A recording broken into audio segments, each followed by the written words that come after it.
जो सर झुके नहीं तूफानों में, वो कैसे झुकेंगे इल्जामों में।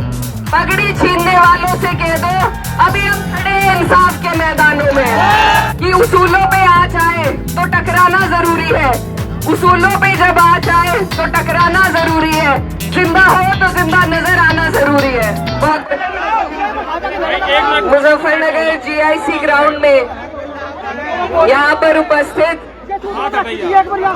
भारतीय किसान यूनियन के राष्ट्रीय अध्यक्ष बाबा नरेश टिकैत जी, भारतीय किसान यूनियन के राष्ट्रीय प्रवक्ता बाबा राकेश टिकैत जी, मुजफ्फरनगर से हमारे सबके बड़े आदरणीय सांसद हरिंदर मलिक जी, मेरठ से चल के आए मेरे बड़े भाई अतुल प्रधान जी और तमाम जितने भी नेतागण यहाँ पर उपस्थित हैं और जितने भी किसान भाई हमारे दूर दूर से चलकर यहाँ पर आए हैं।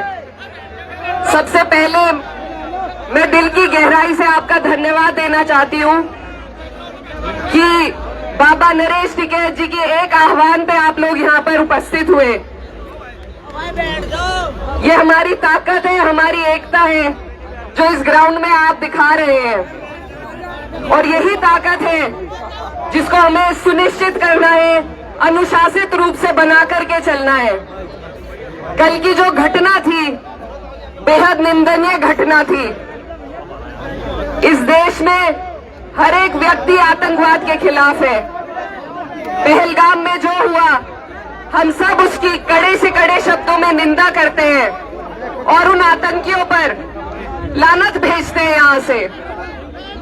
लेकिन अगर आक्रोश रैली में कोई जाता है तो समर्थन करने के लिए जाता है। हमारे बाबा राकेश टिकैत जी ये कोई नेता नहीं है, इन्होंने अपने लाभ के लिए कोई काम नहीं किया। ये धरती से जुड़े हुए वो पुत्र हैं जिन्होंने सबकी हक की लड़ाई लड़ी। कहीं भी जहां हम विवाद देखते हैं, सबसे पहले अगर हम किसी व्यक्ति का नाम सुनते हैं कि वहां सुलह कराने दो गुटों में अगर कोई सबसे पहले पहुंचता है, चाहे हरियाणा हो चाहे उत्तराखंड हो, हमारे बाबा राकेश टिकैत जी वहां तक जाने का काम करते हैं।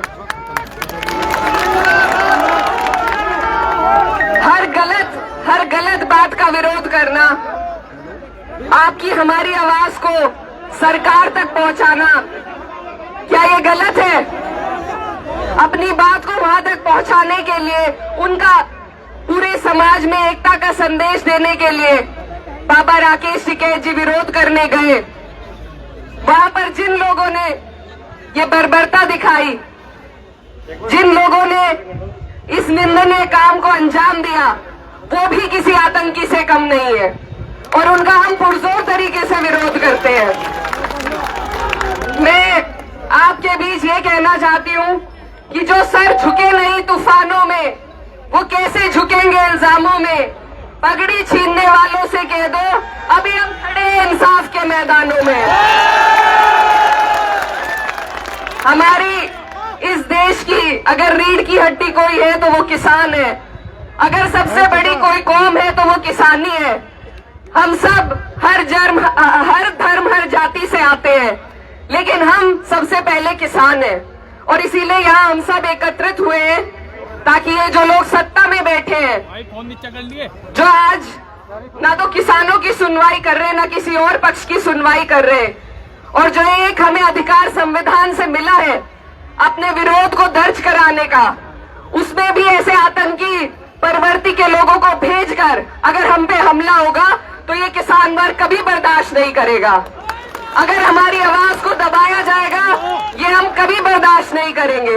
और इसी के लिए मैं यहाँ हमारे बड़े बाबा राकेश टिकैत जी, बाबा नरेश टिकैत जी के साथ खड़े होने के लिए आई हूँ कि महिलाएं हो, मुसलमान हो, जाट हो, गुज्जर हो, राजपूत हो, कोई भी धर्म जाति का व्यक्ति हो, बाबा जी सब आपके साथ खड़े हैं और आपसे पहले इनका विरोध हम करेंगे। आखिर में मैं बस आपसे यही आग्रह करना चाहती हूँ, मीडिया वालों से भी और सभी भाइयों से, कि आप लोग थोड़ा अनुशासन बनाएं। हमें अपने तरफ से कोई मौका नहीं देना है। हम विरोध करेंगे, संवैधानिक मूल्यों के साथ करेंगे और अपनी बात को पहुंचाने का काम करेंगे। तो आप सब यहाँ पर संयम और धैर्य बताइए।